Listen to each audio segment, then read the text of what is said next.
Keris Pasopati. Keris Pasopati ini dibuat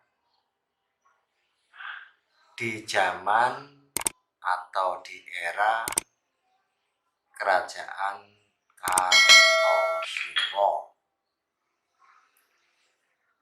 Keris Pasopati ini sangat melegenda. Keris Pasopati dengan pamor Wahyu Tumurun.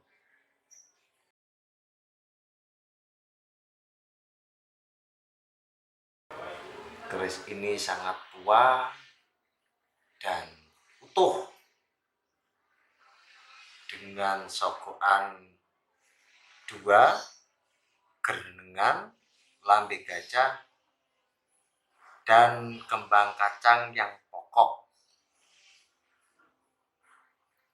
Keris Pasopati ini tergolong keris pemilih atau keris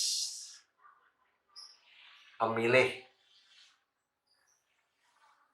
ketuanya atau kepada orang yang benar-benar mampu memegang.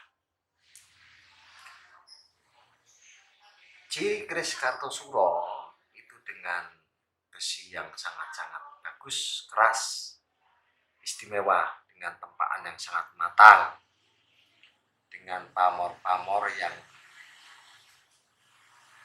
ngapas, tergolong ngapas, tapi dengan gila yang